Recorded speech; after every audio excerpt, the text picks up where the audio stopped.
Hi friends, welcome to our channel Suma రుచులు. ఈరోజు ఈ వీడియోలో ముల్లంగి ఆకుతో చల్ల పులుసు ప్రిపేర్ చేశాను. అది ఎలా ప్రిపేర్ చేయాలో తెలుసుకునే కంటే ముందు ముల్లంగి ఆకులో ఉన్న హెల్త్ బెనిఫిట్స్ ఏంటి అన్నది తెలుసుకుందాము. ఇంతకు ముందు వీడియో నేను ముల్లంగి ఆకు పప్పు షేర్ చేశాను. అందులో మనం కొన్ని ముల్లంగి ఆకు గురించి హెల్త్ బెనిఫిట్స్ తెలుసుకున్నాము. ఈ వీడియోలో మరికొన్ని తెలుసుకుందాము. ఆ వీడియో లెంగ్త్ ఎక్కువ అవుతుంది అని చెప్పేసి నేను అన్ని హెల్త్ బెనిఫిట్స్ కూడా ఆ వీడియోలో షేర్ చేయలేదు. మరికొన్ని రెసిపీస్ ప్రిపేర్ చేయొచ్చు, వాటిల్లో మరికొన్ని హెల్త్ బెనిఫిట్స్ తెలుసుకోవచ్చు అనే ఉద్దేశంతో నేను అన్ని హెల్త్ బెనిఫిట్స్ కూడా అందులో షేర్ చేయకుండా మరికొన్ని హెల్త్ బెనిఫిట్స్ని ఈరోజు వీడియోలో మీకు షేర్ చేస్తున్నాను. ముల్లంగి ఆకు మనకి ముల్లంగి కంటే కూడా టేస్ట్లో చాలా బాగుంటుందండి. అలాగే హెల్త్ బెనిఫిట్స్లో కూడా ముల్లంగి కంటే కూడా ముల్లంగి ఆకు చాలా మంచిది అని చెప్తున్నారు. నిన్నటి వీడియోలో నేను ముల్లంగి ఆకులో ఉన్న విటమిన్స్ గురించి చెప్పాను. అలాగే పైల్స్ వ్యాధితో బాధపడే వాళ్ళకి ముల్లంగి ఆకుని ఎలా ఉపయోగించాలి అన్నది కూడా చెప్పాను. అలాగే ముల్లంగి ఆకుతో పప్పు ప్రిపేర్ చేశాను. ఈ విషయాలు తెలుసుకోవాలంటే నిన్నటి వీడియో మీరు తప్పకుండా చూడాలి. ఆ వీడియో లింక్ వచ్చేసి నేను డిస్క్రిప్షన్లో ఇస్తాను. ఈ ముల్లంగి ఆకును మనం తీసుకోవటం వల్ల అలసట, నీరసం తగ్గుతుందండి. అలాగే హిమోగ్లోబిన్ తక్కువగా ఉన్నవారు కూడా ముల్లంగి ఆకును డైట్లో భాగం చేసుకోవాలి. అలాగే షుగర్ లెవెల్స్ని కానివ్వండి, బీపీని కానివ్వండి కంట్రోల్లో ఉంచుతుంది. ముల్లంగి ఆకుల్లో మనకి విటమిన్ సి ఎక్కువగా ఉండటం వల్ల ఇది యాంటీబయాటిక్గా కూడా పనిచేస్తుందండి. ఈ ముల్లంగి ఆకు మనకి అలర్జీలు, జలుబు, ఇన్ఫెక్షన్స్ కూడా తగ్గిస్తుంది. శ్వాస వ్యవస్థను సమర్థవంతంగా పనిచేసేలా చేస్తుంది. మనకి బరువు తగ్గాలనుకునే వాళ్ళకు కూడా ఈ ముల్లంగి ఆకు చాలా యూజ్ అవుతుందండి. మనకి ముల్లంగి అనేది ఈ సీజన్లోనే దొరుకుతుందండి. శీతాకాలం వచ్చేసి మనకి ముల్లంగి అనేది ఎక్కువ అవైలబుల్ ఉంటుంది. ఈ ముల్లంగి ఆకు చర్మ వ్యాధులను నివారించడంలో కూడా చాలా ఉపయోగపడుతుందండి. శరీరంపై వచ్చే దద్దుర్లు, పగుళ్ళు ఇలాంటి వాటిని తగ్గించడానికి చాలా యూజ్ అవుతుంది. మనకి ఈ శీతాకాలం వచ్చేసరికి చాలామందికి పెదాలు పగలడం, కాళ్ళు పగలడం, లేదంటే చర్మం కూడా పగలడం, చర్మంపై దద్దులు రావడం ఇలాంటి సమస్యలు చాలామందికి ఉంటాయండి. ఇటువంటి సమస్యలు నివారించుకోవడానికి మనం ఈ సీజన్లో విరివిగా దొరికే ముల్లంగిని మన ఆహారంలో వాడుకుంటే చక్కగా చాలా రకాల సమస్యల నుంచి ఈ ముల్లంగి ఆకు మనల్ని రక్షిస్తుంది. ఈ శీతాకాలంలోనే మనకి ఆస్తమా కానివ్వండి, తుమ్ములు, దగ్గు వంటి ఎలర్జీస్ కానివ్వండి ఎక్కువ అటాక్ అవుతూ ఉంటాయి. మనం ముల్లంగిని వాడటం వల్ల వీటి నుంచి కూడా మనం రక్షించుకోవచ్చు. చూసారు కదా ఫ్రెండ్స్, ముల్లంగి ఆకులో ఎన్ని రకాల ఉపయోగాలు ఉన్నాయన్నది నిన్నటి వీడియోలో కొన్ని చెప్పుకున్నాం. ఈ వీడియోలో మరికొన్ని చెప్పాను. ఇన్ని ఉపయోగాలు ఉన్న ముల్లంగి ఆకును మనం వృధాగా బయట పారేయకూడదండి.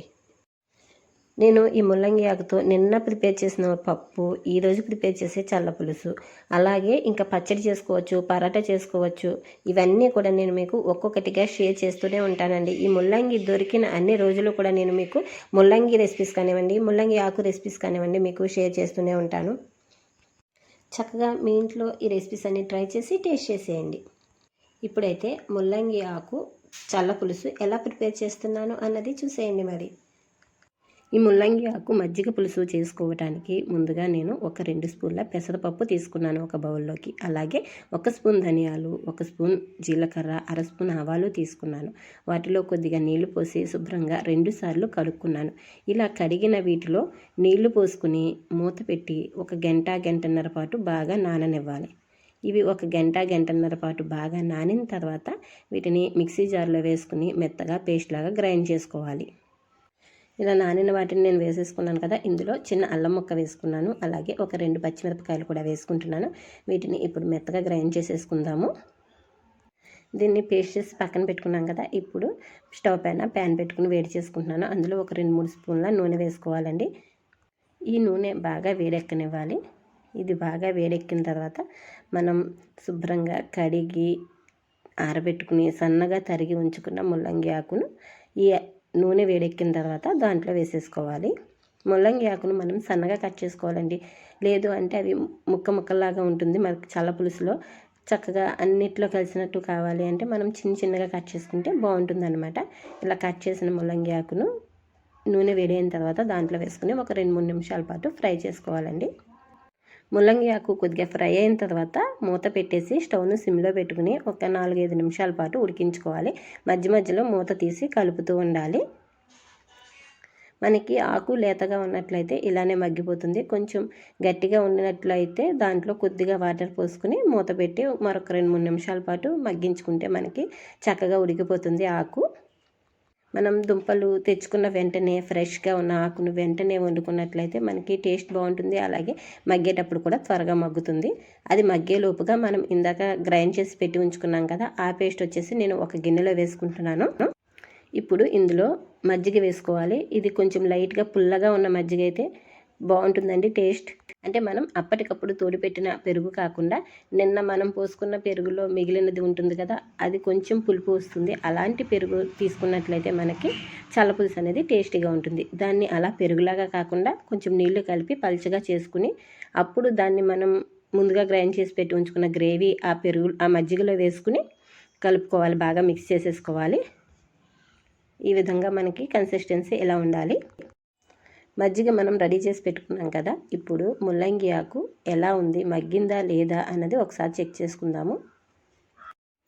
ముల్లంగి ఆకు మనకి ఫ్రెష్గా ఉన్నది, అప్పటికప్పుడు తెచ్చుకున్నది మర్నాడు వండుకునేటట్లయితే చక్కగా త్వరగా మగ్గిపోతుందండి. లేతగా ఉన్నది అయితే మనకి త్వరగా మగ్గుతుంది ఆకు అనేది. మనం దుంప తెచ్చిన తర్వాత ఆకుని ఒక 2-3 రోజులు అలా వదిలేసినట్లయితే అది త్వరగా మగ్గదండి. కాబట్టి మనం తెచ్చుకున్న వెంటనే వండుకుంటే ఫ్లేవర్ కానీ టేస్ట్ కానీ సూపర్ ఉంటుంది. ఉడికేటప్పుడు కూడా త్వరగా ఉడుకుతుంది. ఇప్పుడు మనకి ముల్లంగి ఆకు మగ్గిపోయింది. మనం ఇందాక రెడీ చేసి పెట్టి ఉంచుకున్న మజ్జిగని ఈ ముల్లంగి ఆకులో వేసుకుందాము. ఇలా మనం రెడీ చేసి పెట్టి ఉంచుకున్న మజ్జిగ అంతా కూడా ముల్లంగి ఆకులో వేసేసుకున్నాం కదా, ఇందులో నేను ఇంకొంచెం మజ్జిగ వేసుకుంటున్నాను. చూసుకోవాలండి, మనకి కన్సిస్టెన్సీ చూసుకుని కావాల్సినంత మజ్జిగ వేసుకోవాలి. ఒకసారి దీన్ని బాగా మిక్స్ చేసుకున్న తర్వాత ఇందులో ఇంకొంచెం నీళ్లు కూడా యాడ్ చేసుకుంటున్నాను. మనకి పెసరపప్పు గ్రైండ్ చేసి వేసుకున్నాం కదా, అది ఉడికేటప్పటికి మజ్జిగ పులుసు అనేది మనకి చిక్కగా అయిపోతుంది. కాబట్టి ముందే కొంచెం వాటర్ యాడ్ చేసుకున్నట్లయితే అది ఉడికి మనకి కావాల్సిన కన్సిస్టెన్సీలో ఉంటుంది. మనం పెసరపప్పు గ్రైండ్ చేసేటప్పుడు పచ్చిమిర్చి అల్లం కూడా వేసుకున్నాము. అది కారం ఉంటుందండి, చూసుకోవాలి. అలాగే పచ్చిమిర్చి యాడ్ చేసుకుంటున్నాను. మనం ఇందాక వేసిన మిరపకాయల కారము ఈ కారము అడ్జస్ట్ చేసుకుని చూసుకుని వేసుకోవాలండి. ఇది వేసిన తర్వాత ఇందులో కొంచెం పసుపు వేసుకుంటున్నాను. అలాగే సరిపడా ఉప్పు కూడా వేసేసుకుందాము. ఆ తర్వాత దీన్ని మనం బాగా ఉడకనివ్వాలండి. ఒక 5-6 నిమిషాల పాటు ఉడికితే మనకి చక్కగా పులుసు అనేది రెడీ అయిపోతుంది. మజ్జిగ అనేది స్టవ్ పైన పెట్టగానే విరిగినట్లు అయిపోతుంది కదా, అందుకోసమని అది విరగకుండా ఉండటం కోసమని మనం పెసరపప్పును నానబెట్టి గ్రైండ్ చేసి వేసుకున్నాం. అది అలా వేయటం వల్ల మజ్జిగ విరిగిపోకుండా ఉంటుంది. అలాగే పెసరపప్పు ప్లేస్లో మీకు శనగపప్పు ఇష్టమైతే శనగపప్పు వేసుకోవచ్చు. నేనైతే పెసరపప్పు యాడ్ చేశాను. ఇలా 4-5 నిమిషాల పాటు ఉడికించుకున్న తర్వాత దాన్ని దింపేసి పక్కన పెట్టుకుని పోపు పెట్టుకోవాలండి. పోపు కోసం స్టవ్ పైన ప్యాన్ పెట్టుకుని నేను నెయ్యి వేసుకుంటున్నానండి. ఈ పోపులో మజ్జిగ పులుసుకి నెయ్యి వేసుకుంటే టేస్ట్ చాలా బాగుంటుంది. మీకు లేదు నూనె కావాలి అంటే నూనె వేసుకోవచ్చండి. మీ ఇష్టం, మీకు ఏది కావాలంటే అది యూజ్ చేసుకోవచ్చు. ఈ నెయ్యి బాగా వేడైన తర్వాత ఇందులో ఆవాలు వేసుకున్నాను. అలాగే 1 స్పూన్ మినపప్పు వేసుకున్నాను. అది వేగిన తర్వాత ఇందులో 1 స్పూన్ శనగపప్పు వేసుకుంటున్నాను. అలాగే కొద్దిగా జీలకర్ర కూడా వేసుకున్నాను. ఎండుమిరపకాయలు కూడా యాడ్ చేసుకున్నాను. ఇవన్నీ కూడా పోపు బాగా వేయించుకోవాలి. ఈ పోపు అంతా కూడా బాగా వేగిపోయిన తర్వాత ఇందులో కరివేపాకు కూడా వేసుకుంటున్నాను. ఇలా ఉడుకుతున్న పులుసులో మనం వేయించుకున్న పోపు వేసేసుకుంటే టేస్టీ అండ్ హెల్దీ రెసిపీ ముల్లంగి ఆకు చల్ల పులుసు రెడీ అయిపోయిందండి. ఈ వీడియో మీకు నచ్చితే మీ ఫ్రెండ్స్ అందరికీ షేర్ చేయండి. ఎందుకంటే ఇటువంటి టేస్టీ అండ్ హెల్దీ రెసిపీని ఎవరు మిస్ అవ్వకూడదు.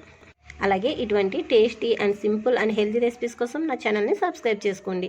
చివరిగా సన్నగా కట్ చేసుకున్న కొత్తిమీరను కూడా వేసేసుకుందాము.